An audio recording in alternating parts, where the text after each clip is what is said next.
So I guess the trick to making these videos is to look through the camera instead of looking at the bike and just kind of holding up the camera. So I'll try to hold it relatively steady, but we'll come to one of the first things I noticed is that carburetor. It's missing the fuel inlet valve. Well, I guess it's probably not a valve, but the fuel inlet, which is right behind that oil line, right there. Now the seller said that he had bought a new used carburetor, well, a new to him Mikuni carburetor.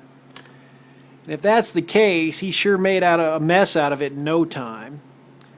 And so I'm kind of wondering what he was talking about.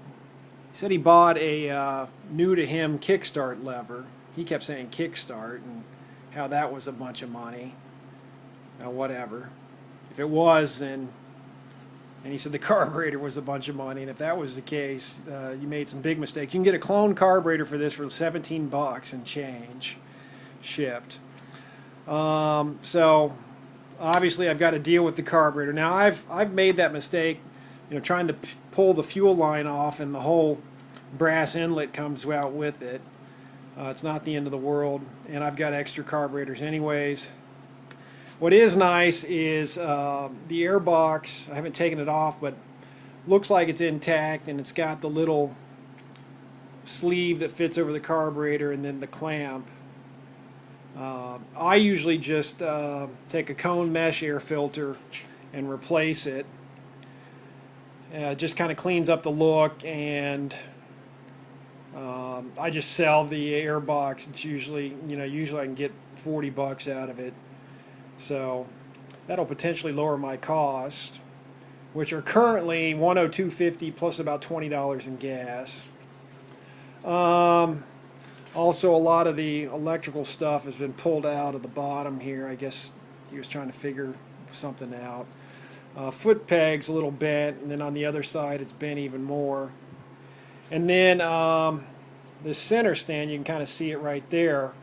It's missing a bolt there and another bolt, and I've seen that before. It usually means it's been wrecked and the bolts have broken. As a matter of fact, I've got one of the broken bolts, but I've actually gone to the hardware store and got new bolts that fit no problem. Rear tire's kind of bald. You can't really see that. We're missing a bolt here, but that's an easy replace. You see how that brake spring is compressed quite a bit. Those brakes are almost done, so it'll need some new back brakes. These screws are rusty. There's a bunch of crud on there, but the rusty screws always indicate, it's been sitting out in the weather. Up here, the seat has a little damage. Somebody wrecked it, laid it down. Bent foot pegs. And then up here, another telltale sign is, reflectors screw in here, and they're missing on both sides. So either rubbed up against something or he laid it down and took the reflectors off. So yeah, I've seen that all before. We're missing not only the reflector, but the mounting portion of that. So that took a beating, and then this must have been rubbing the tire. It burned off part of the fender, but not the end of the world. And then I need to turn on another light. Let me turn on another light here. There we go. Another telltale sign that has been sitting out in the weather is the rusty exhaust.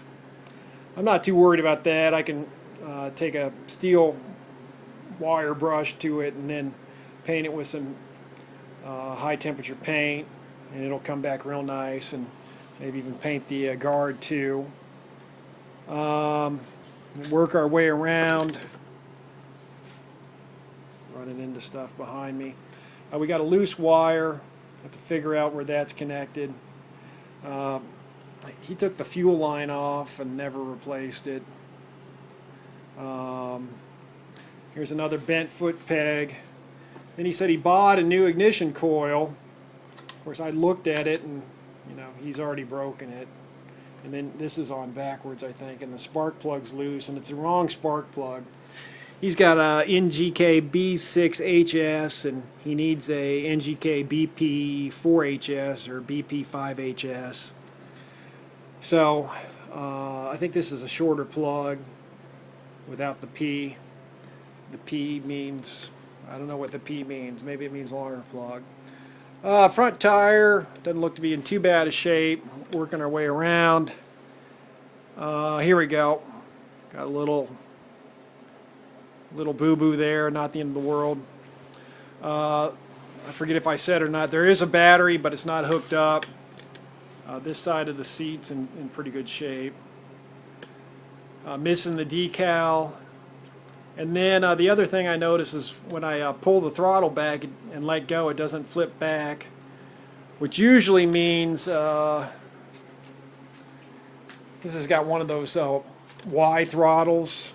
So you got 1 going to 2. Here's the look through the camera, Andy. Here's 1, and it splits off to the oil line and then the carburetor. So I wonder, I'll have to see if the oil injector is connected. It may not be connected, which might explain why all this oil leaked everywhere, or just leaked out over time and said, maybe he's just telling me bullshit on the carburetor, or maybe he kept the carburetor he bought. I don't know. What the hell? I mean, does it look like he took this off? Doesn't look like he took it off. What a mess, though, man. Come on. But I bet, if I'm lucky, get that carburetor cleaned up, and that might be the main issue. So, plan of attack is, I'm going to go back over here. I'm going to start over here and take the exhaust off and then drain the oil from the clutch side of the engine, and that'll give me an idea of maybe give me an idea on a few things. We got a little scrape there. It's taking a beating.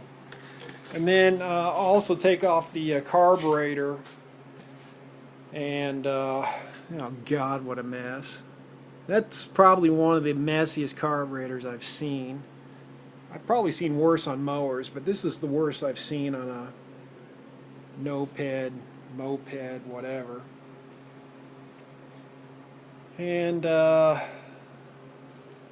at least it's got the fenders and the mud flap, and that's nice. I bet you the light works even. It's got the little wiring cover. That's nice. So get the bolts for the center stand, new brakes. So anyhow, I'm going to keep track. We'll say I'm at $123 so far with gas, not including my time. So we'll keep a parts list and see, and keep track of the cost and see, how much I have to get into it to get this thing going. So part 2 will be taking off the exhaust. Hopefully that comes off easy. Draining the tranny oil, and then taking off the carburetor and working on that mess.